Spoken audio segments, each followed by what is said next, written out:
If you are one of those people who think the government is hiding countless secrets from you and constantly covering things up, then you would be absolutely right. I'm one of the many people they hire to clean up their mistakes.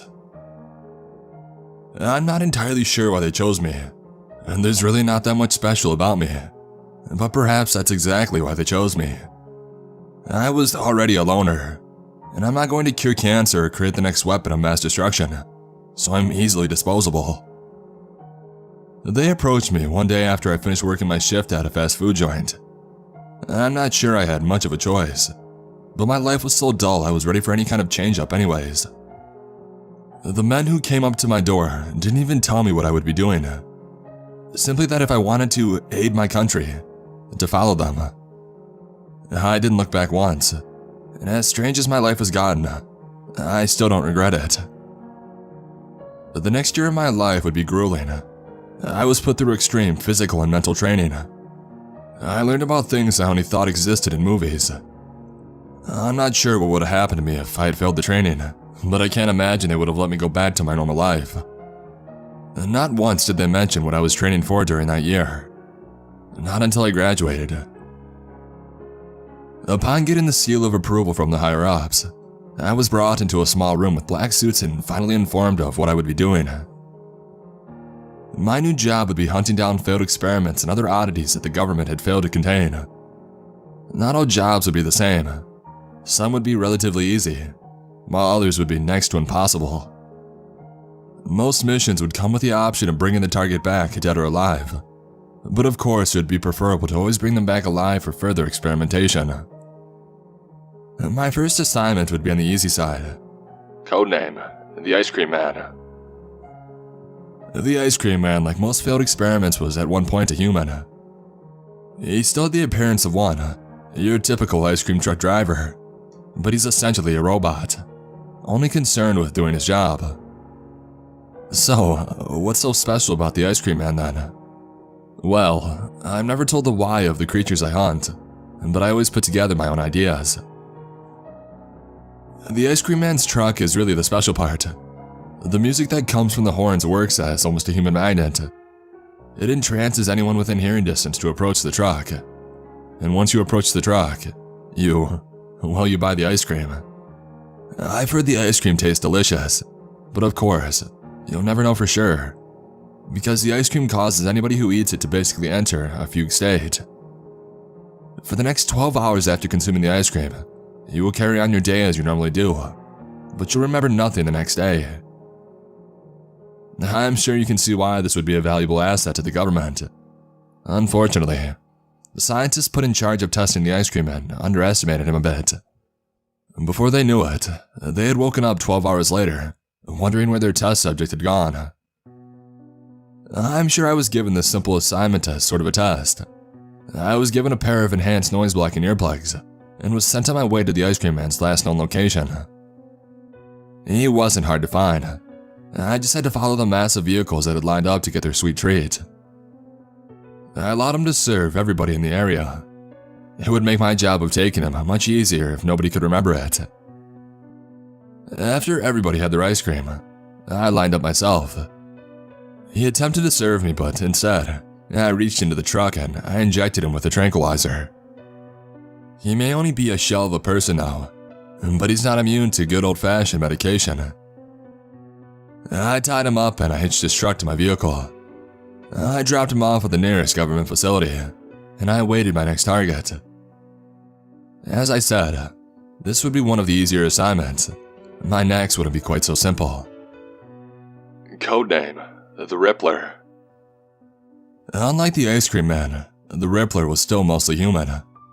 He hadn't lost his emotions, or become a mindless zombie, and perhaps that was the problem. Through intense experimentation, the Rippler had gained the ability to create an intense concentrated earthquake. He had collapsed the facility that he was being stored in. The main concern with the Rippler was his danger to others around him. If he used his ability in a heavily populated area, countless lives could be lost. This was one of the few cases I've been advised to not bring the target back alive. Once again, I feel as though this assignment was a test, just a different kind of test. The government wanted to see if I could kill for them without hesitation, and it's possible if I did, then there would be truly no escape for me. That was fine though.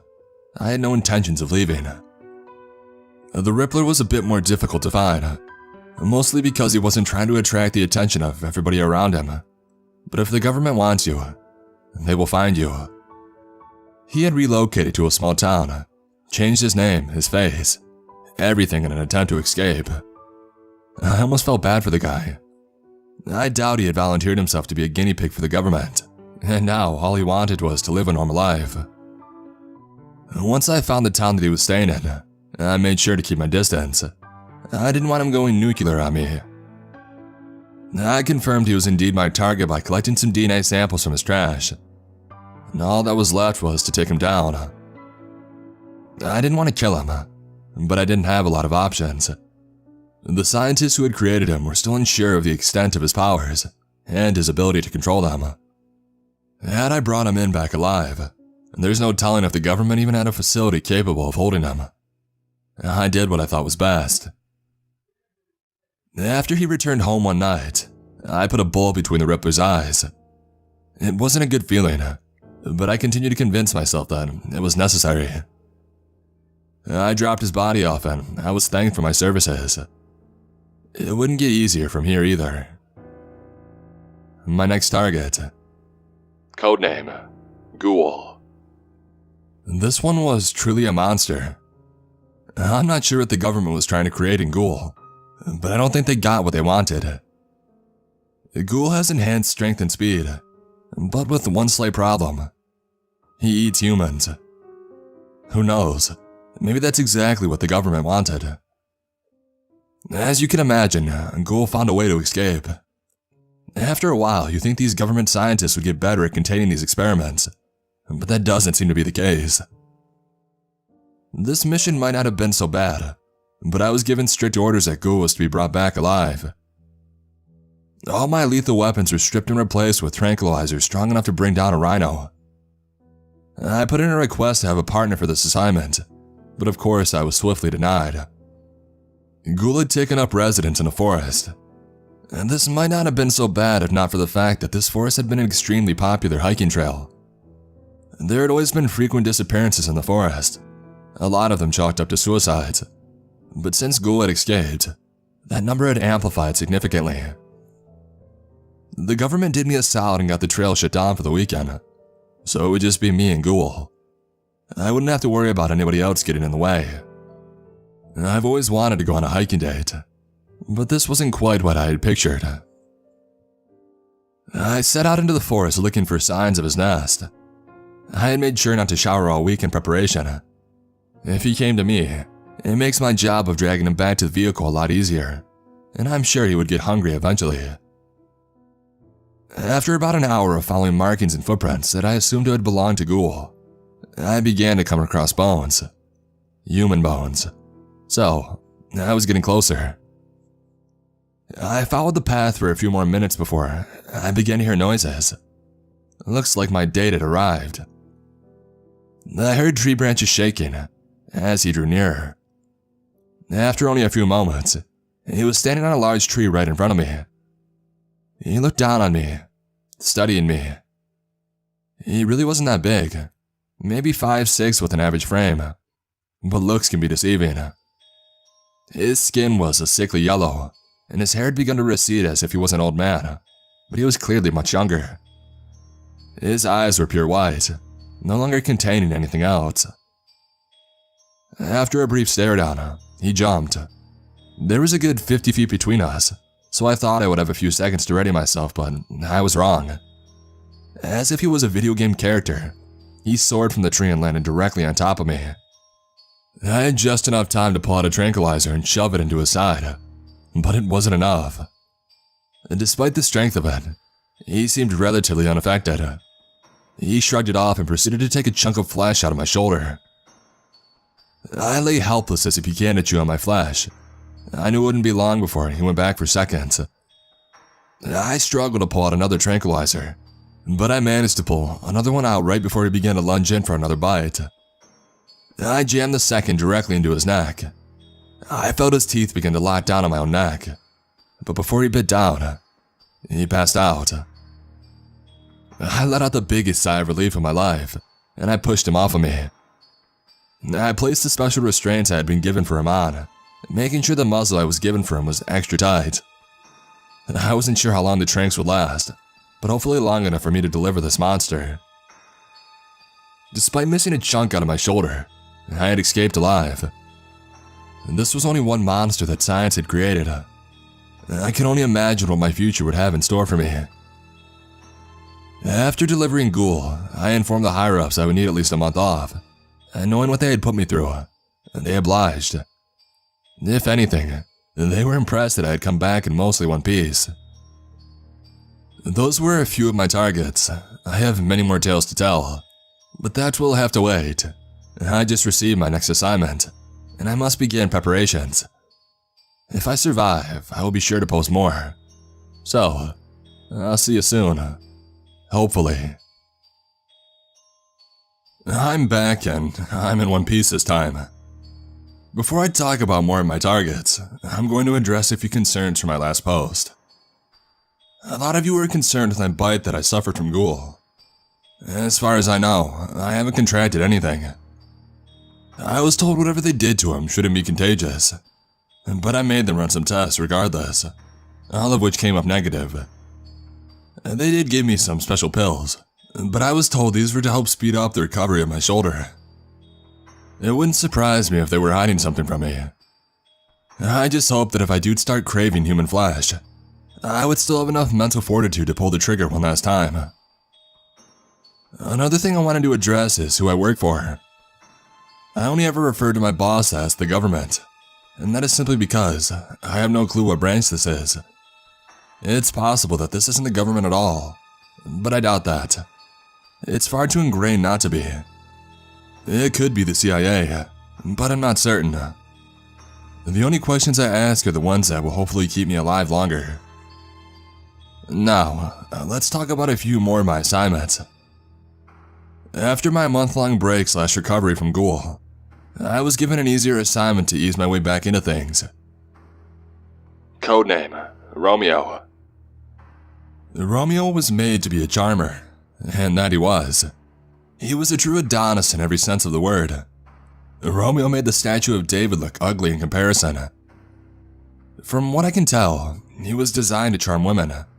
Foreign diplomats probably, but instead, he charms anyone and everyone. Which is how he was able to charm his way out of his holding cell. Romeo really isn't a danger to anyone though, except perhaps himself, should he find himself at the hands of an angry spouse. But I'm sure he could get himself out of that one too. Finding Romeo was easy actually, but the hard part would be extracting him. He was always surrounded by a crowd, almost like a cult.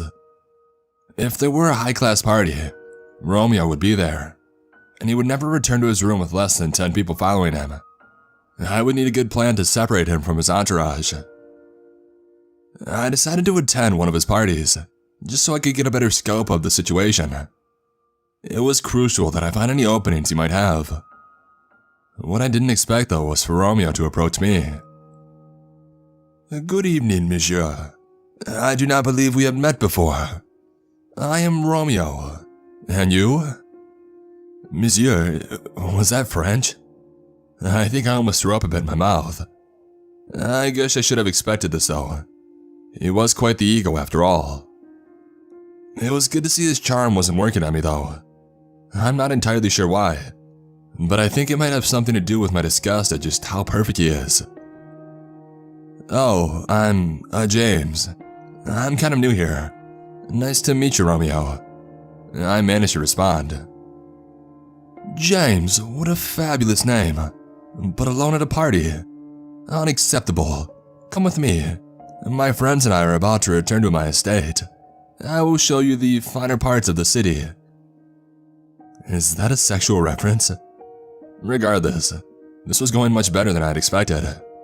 I was making direct contact with my target. If I went to his home, perhaps I could just wait until everybody fell asleep and sneak away with Romeo before anybody else knew better. I don't know, we just met.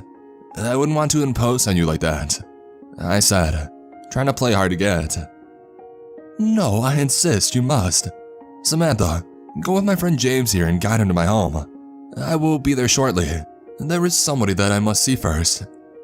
Romeo replied while motioning to one of the women from his group. Samantha did indeed guide me to Romeo's home. I already knew where he lived, of course, but I had to play dumb. Romeo's estate was a true mansion, with aesthetics that would make somebody think that they designed the home in the game, The Sims.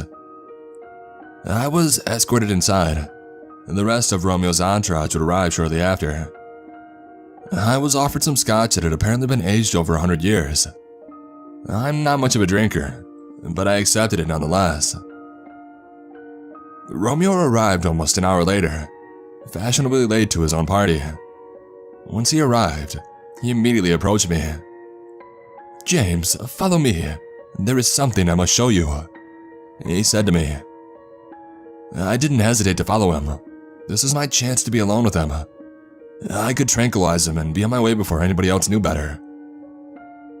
He led me to a room on the other side of the home. The room was something else, something I didn't expect. The walls were covered with pictures, men and women. Each one was a different person. I think I even noticed a few of them from his group. What is this? I said without even thinking.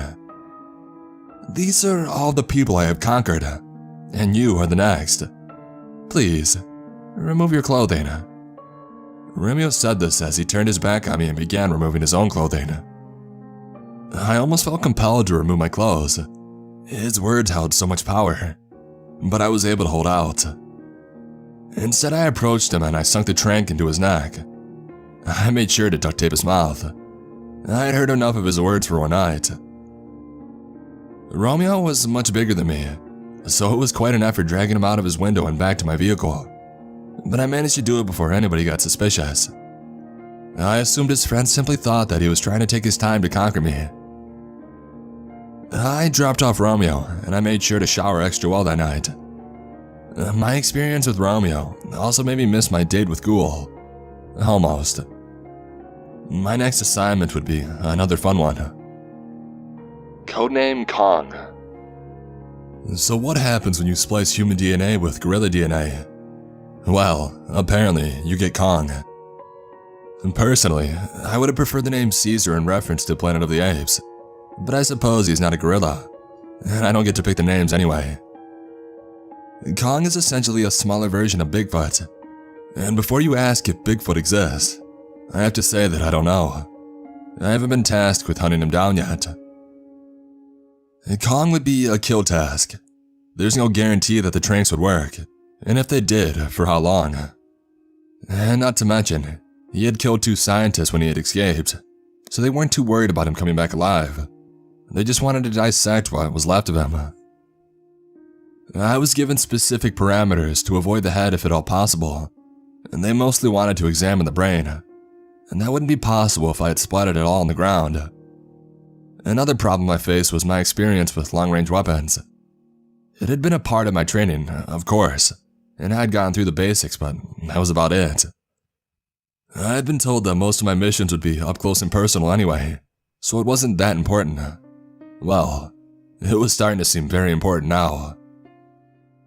Similar to Ghoul, Kong had taken up residence in a forested area, but since his diet didn't consist of human meat, he had chosen a much more secluded area. I don't think Kong really wanted to hurt anyone. He could have lived his life out in these woods never bothering anyone, but that's not what the government wanted. My superiors informed me that they had already done overhead sweeps of the area, and they were able to tell me exactly where the cave he was staying in was located. Of course, they had done the easy part, and I would get to do all the dirty work on the ground. I made my way over to the vantage point overlooking the cave, and I set up the sniper rifle they had supplied me with. And now all that I had to do was wait.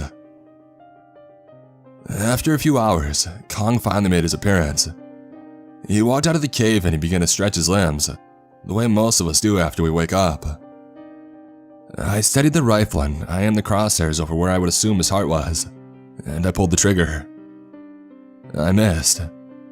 I hadn't taken into account that the wind had picked up since I had started waiting, and the bullet had strayed to the right of Kong, hitting the rock of the cave.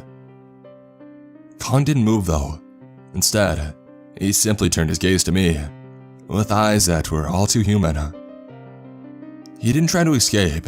He knew I would come eventually, and if it wasn't me, it would be someone else. Kong had accepted his fate. I had killed the Rippler, of course, but that was different. I had done that while he was asleep.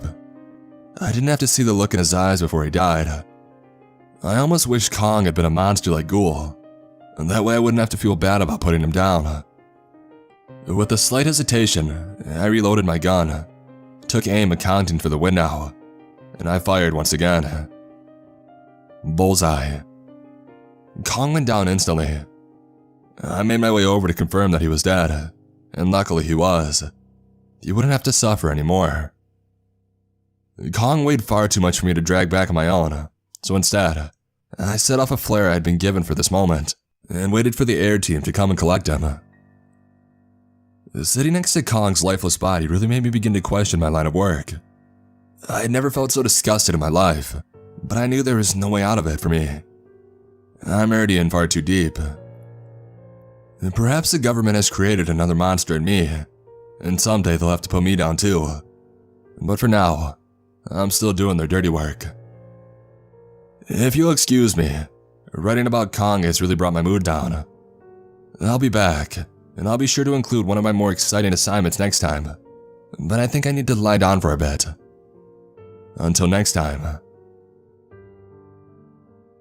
I'm back, and with me, I bring a few more of my assignments. I'm not sure how much time I have, so I'll jump right into it. First up, codename Delilah. Delilah is, well, a doll. A ventriloquist doll to be exact. Despite her simple looks, she's quite dangerous. Probably not in the way that most of you would expect though. She can't move on her own. Well, she can speak, but that's it. So she won't be running around your home in the middle of the night stabbing people. No, instead Delilah has an incredibly strong power of influence. One look in her eyes and she'll have complete control over you. It's a bit ironic really. A ventriloquist doll making humans her puppets. In my briefing, I was told Delilah is essentially the definition of sadistic. She enjoys making her victims inflict as much pain as possible, before eventually disposing of them. I'm not sure if the demons are real, but if they are, I'm sure that's what's trapped in that doll. Delilah was believed to be staying with a family of 4. She had been taken there by a scientist who had fallen under her control. She's only been gone for about a week, but there's no telling what she could have gotten up to during that time. The scientist who had taken her had returned to her workplace a day later and had attempted to murder her coworkers, but that was quickly taken care of. I made my way to the family's home, hoping to be surprised by what I saw. Let's just say, I got my wish, but not in the way that I'd hoped. I knocked on the front door, and after a few minutes of no response, I turned the handle to find that the door was unlocked. I wish I hadn't. The moment I stepped into the home, I was hit with a putrid smell, one that I know means death. The walls were coated in blood. Some of it was dried. Some was fresh and still slowly dripping down. I found the family together in the living room. The mother and the 2 children were sat in a small triangle. They were already dead and rotted. Their stomachs had been cut open, with their entrails hanging out. They had been posed in a way to make it look as if they were eating their own organs. In the center of that triangle was the father, hanging from the ceiling. He had scratches and cuts all across him, but that was nothing compared to what had happened to his family. Just before I was about to spill my lunch all over the floor, I heard a voice from the opposite corner of the room. "Just in time. What do you think of my art? It's a little sloppy, but I'm sure it'll get better in time." The voice said. "Delilah?" I questioned. "Oh, have you come to get me already? I was having such a fun time too. Well, I'm done here anyway. I guess you can take me back now. I'll be out again soon." I made my way over to the voice, making sure to keep my head down. I had no intention of ending up like that family. When I got close, I closed my eyes. I managed to pick her up and flip her over, and I made my way back to the vehicle. Let me sit up in front. I like to have conversations during my car rides. Plus, you can't get much action from women in this line of work, so it'll be fun for both of us, Delilah said mockingly. As much as I wanted to chuck her into the back and throw a blanket or something over her, I also didn't want her to be out of my line of sight. So, I granted her wish. I carefully sat her up front, turning her head towards the window. I'd be lying if I said part of me wasn't curious about her. I wanted to know more about what makes a monster a monster. You know, you should just take me home with you. Tell your boss I wasn't here. I'm sure we could have lots of fun together, Delilah said. Yeah, I'm sure you would make great kindling for a fire, I responded. Oh, you're so funny. I like you. I was thinking that I would have somebody kill you eventually, but maybe I'll keep you. Oh, you don't just kill everyone? I asked. Of course not. I like to let the really bad ones live. It's more fun that way, Delilah said. What do you mean by that? Are you saying I'm a bad person? That had made me a bit angry. I'd almost turned to look at Delilah, but I thought better of it. Was she just trying to provoke me? You aren't quite on my level yet, but I see potential in you. You didn't even scream when you saw my work. Maybe you even enjoyed seeing it. You may think we're different, but we really aren't, Delilah retorted. She was partly right. I hadn't reacted when I saw the bodies. I had felt a little sick, but if I had seen that a month ago, I would have probably passed out. Whether I like it or not, I am definitely changing. I don't think it is for the good. What are you? I finally asked after a few minutes of silence. Look into my eyes and I'll tell you. Nice try. I may be stupid, but I'm not that stupid, I responded, almost bursting out in laughter. What are you afraid of? Do you think you would see yourself if you looked into my eyes? That's enough. One more word and I'm Googling where the nearest wood chipper is. Those were the last words that I spoke on our little road trip together. I dropped off Delilah and I informed them about the mess at the house. They said they would send somebody out to clean it up. I was hoping that they would give me a break after what I had seen, but I wouldn't be so lucky. As soon as I turned in Delilah, they told me that they already had a new assignment ready for me. That would be codename Jack. What a name, I know.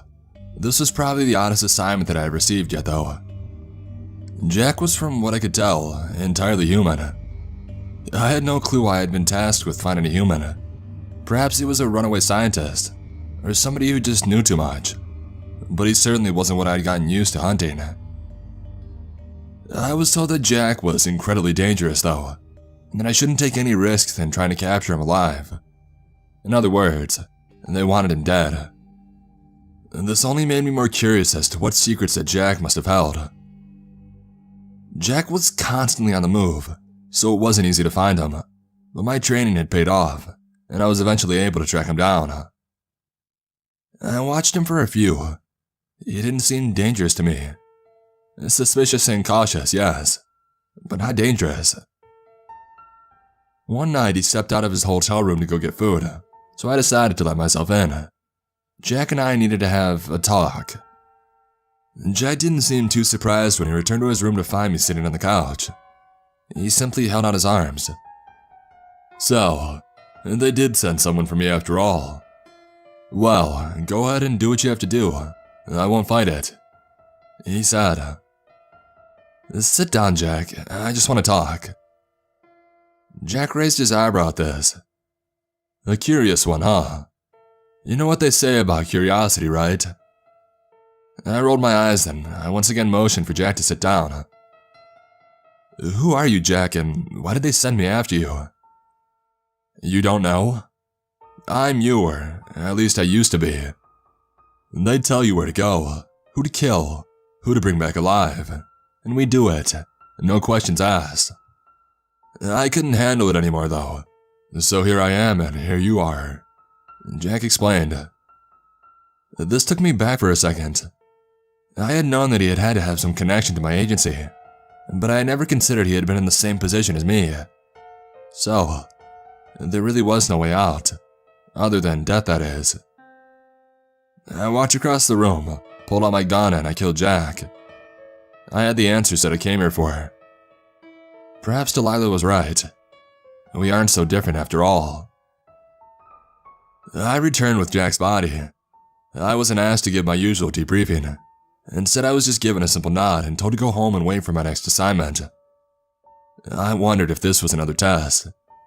If it had been, I was pretty sure that I passed with flying colors. I understand if you all think less of me for the choices I made, but if it wasn't me, it would be someone else. This was the life that I had chosen, and perhaps the life that was chosen for me. Regardless, I can't back down now. I'm simply one discardable person in the whole scheme of things.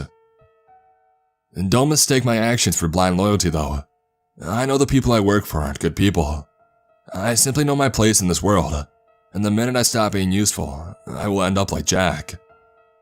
How does that saying go? Better the devil you know than the devil you don't.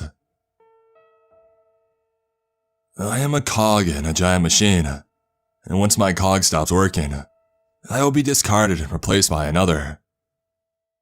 Despite the fact that I risk death every day that I wake up, I have never felt more alive. I no longer have nightmares of those I've killed. I've stopped caring about things like that. If I become too soft, then I will end up like Jack, and I have no intentions of letting that happen. After I disposed of Jack, I was given a week off. It had been a while since I had any time to myself. It was a bit strange. I never had many friends to begin with, and my work had distanced me from my few family members I had kept in touch with. This week off made me realize just how empty my life had become. Was this what they had wanted? Regardless, I was at work the minute my week was up, ready for my next assignment, and I got one. Codename Mimic. As her name implies, Mimic is a master of disguise. She has the ability to morph her face into the perfect replica of anybody she chooses, but she is unable to change her body. I imagine she's still a work in progress, but can you imagine what the government could do if they could create perfect body replicas of anyone they wanted? The Mimic had escaped with a few other experiments, but she was the top priority. It was believed that they all had split up, but I was still warned to be on the lookout in case any of them teamed up.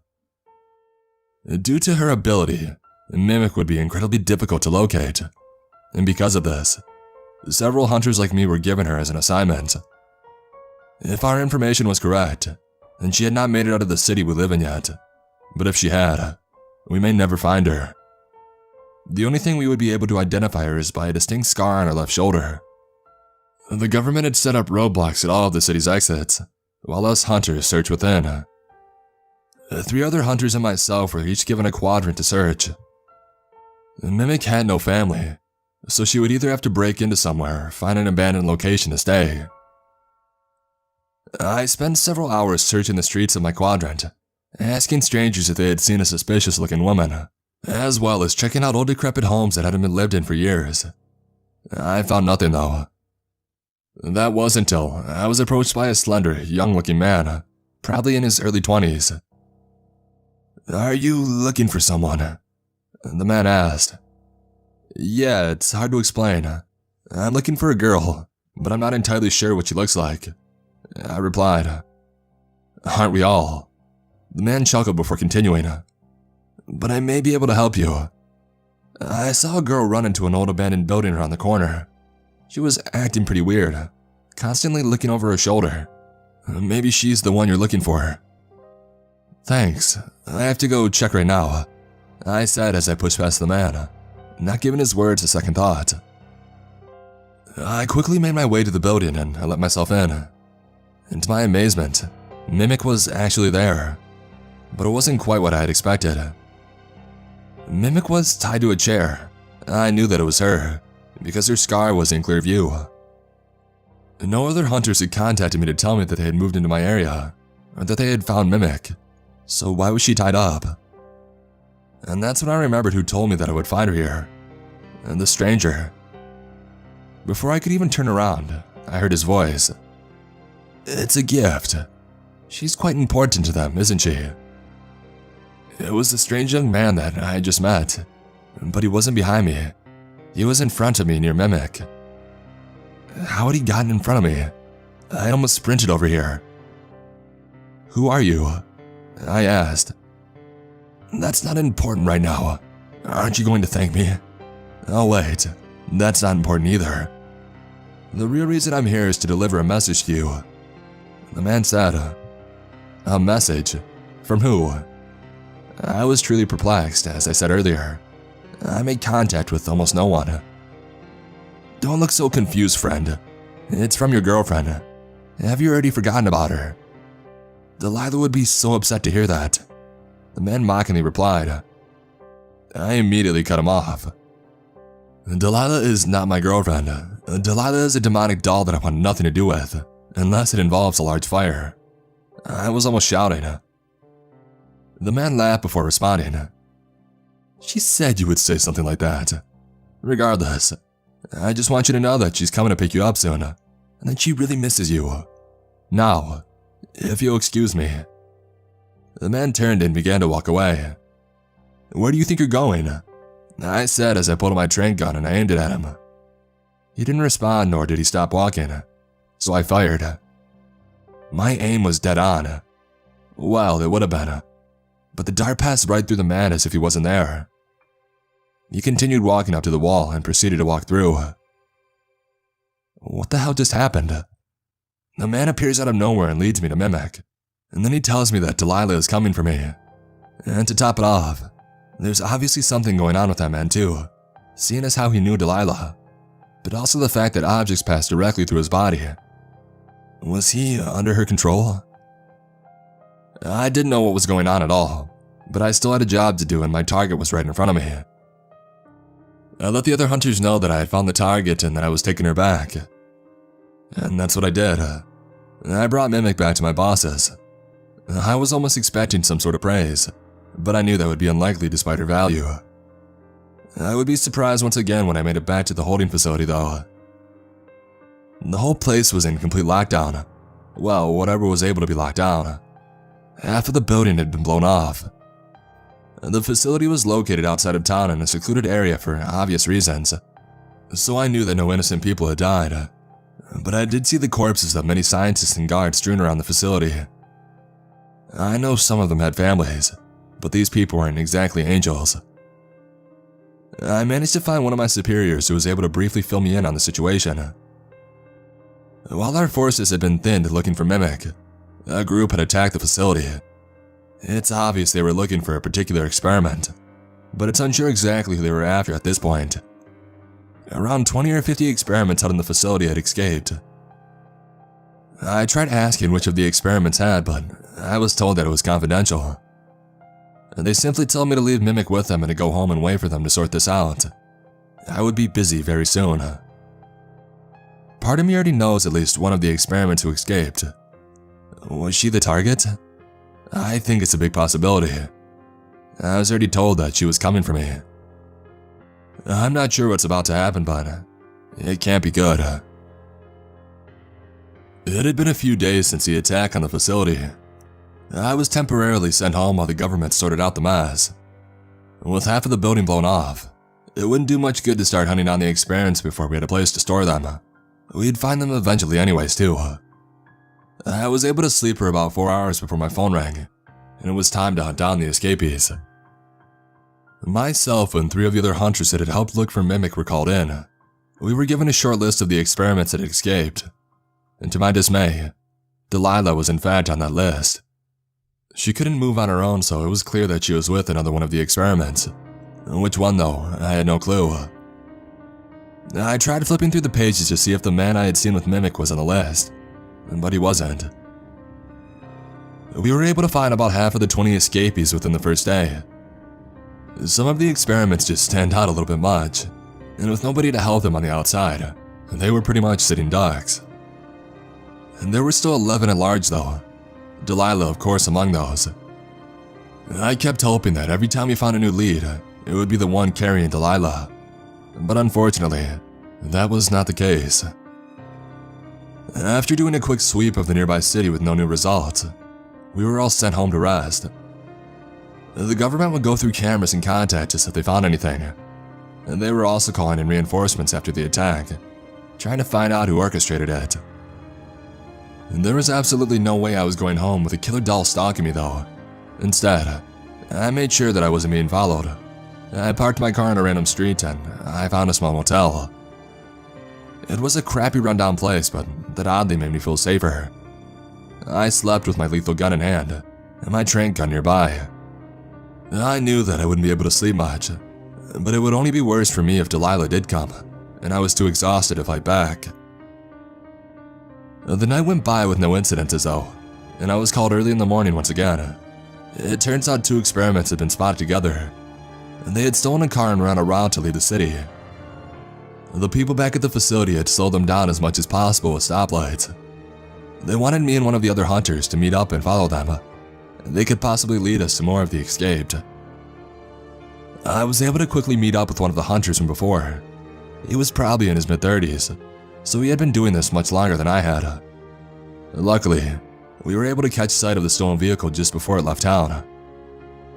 Despite knowing that they had been slowed down, it seemed too easy. The car began taking back roads and eventually pulled into an old cabin. Despite us being the only car behind it for the most time, it didn't seem to show any unusual behavior, as to suggest it knew we were following it. The other hunter pulled over a short distance from the cabin, and he began to ready himself. I pulled out my phone. This was obviously a trap. I thought that maybe I could call backup, but the other hunter stopped me. "Listen, kid, I've been at it a long time. I know this is probably a trap, but do you really think they're gonna send anybody to help us? We're on our own, and you can either help me or sit out here and wait.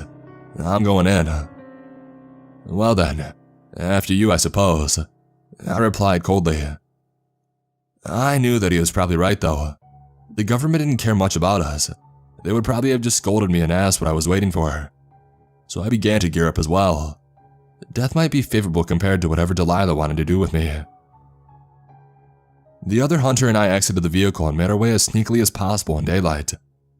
Once we had made it to the door, the hunter made a countdown of 3 before throwing some sort of grenade through the front window. It exploded into gas, quickly filling the home. I couldn't help but wonder why I had never gotten access to these grenades before.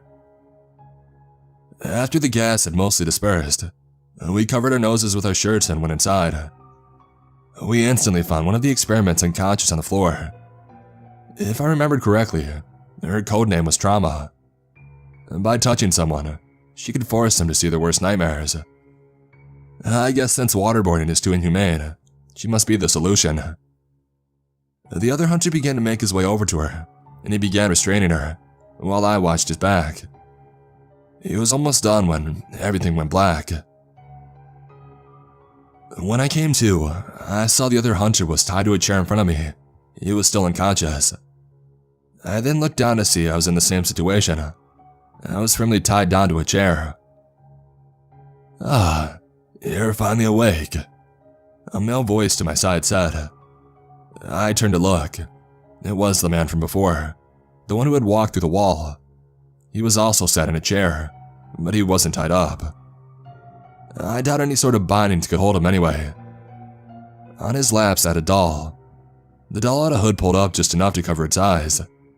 The man began to speak. "It's actually a bit funny. Last time we met, I gave you someone tied up in a chair, and now you yourself are tied up. What do you want?" I replied, not in the mood for any games. Not that I had much of a choice. "I told you. Delilah here was coming to pick you up, but instead, you came to see her yourself. How sweet of you." The man said, "Did you really miss me that much?" And Delilah finally spoke up. "Can you just kill me already, or do whatever you're going to do with me?" I responded. "I told you, I let the bad ones live, and you have been quite bad recently. Killing that poor man Jack, it was a bit fast, but I'm sure you still enjoyed it." Delilah said, mocking me. "I just did what I was told. He knew what he signed up for." "Yes, he did. The rest of us are not so fortunate. All of our lives were turned into games by the government. The only difference between us is that you had a choice. The rest of the experiments and myself never had the luxury of knowing what they were getting into. Delilah said, "So what? You want to overthrow the government? Expose them or something?" I questioned. Delilah began to laugh. "Oh, heavens no. They are far too powerful for that. And there are too few of us to even think about challenging them. I simply don't care enough for something like that. No, I simply wanted you." "What do you want from me? I may have done terrible things, but I'm still nothing like you," I replied. "Oh, maybe not yet, but you will be soon enough." After she said this, 2 new people entered the room. They were both wearing lab coats. The one held a syringe, and once he reached me, he plunged it into my arm, releasing the fluids. Once again, the world went black. I awoke again to find myself looking at 2 bodies. One was the other hunter. The other was mine. Both had a bullet hole in their head. How is this possible? Am I dead? Then how am I still seeing this? I quickly looked down at myself, fearing the worst. I wasn't trapped in a doll. I still appeared to be human. I touched my face and the rest of my body. I still felt solid. I was still capable of picking things up. But why was my body seemingly dead on the floor? It's incredible, isn't it? It looks exactly like you, even down to the fingerprints. One of the experiment's abilities. The other one isn't a replica though. He's quite dead, and done with your gun, by the way. This came from the voice of the ghost-like man from before. "What did you do to me?" I asked. I knew they had done something to me. The man simply shrugged. "Nothing. It seems as if your body had rejected the serum that we had planned for you." Rejected? Well, at least that was one thing to be happy about. Although I was still stuck in a room with one of my captors, as well as a dead body and the replica of my own dead body. "What now then?" I asked, even though I wasn't sure I'd get a direct answer. "Since it didn't work, Delilah has one last plan for you." As he said this, the door once more opened. Delilah was brought back into the room by trauma, this time with no hood.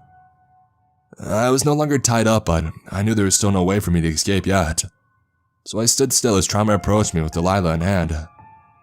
Once Trauma stood directly in front of me, I crouched down and I looked directly into Delilah's eyes. I wouldn't fight fate. What I saw in those eyes was pure evil. I saw countless wars, murders, deaths, suicides. It seemed to be endless tragedy. I didn't lose control of myself though. Instead, I quickly reached for the lighter that had been right into my shoe ever since I knew Delilah had escaped. I flicked it almost instantly and held it to Delilah's dress. She went up in a blaze. There was no stopping the fire. Trauma and the strange man desperately tried to stop it, but it was as if Delilah had been soaked in gasoline. I took a second to smile before sprinting out of the door. I saw several people on my way out of the house, but none of them seemed concerned with me. They were all trying to get to the room with Delilah. I knew the whole cabin would be engulfed soon, so I just needed to get out. Once I made it outside, I quickly ran to where the hunter's car had been parked. It was surprisingly still there. They hadn't moved yet, but he still had the key. So I smashed the window and I high-wired the car as quickly as possible, and I sped off. By the time I drove by, the fire in the cabin was massive. I almost hoped that all those inside would die, but they had all been under Delilah's power. It's possible there were some good people among them. I let the thought die instead as I continued to move forward. I've been hiding out ever since that day. I know writing this only puts me in more danger, but this story needed to be put out there. It's almost guaranteed that the government will read this, and perhaps it will send someone after me. But I don't care anymore. I won't be a puppet to anyone, not the government, and not a psychotic doll. I'm officially done hunting down the government's mistakes.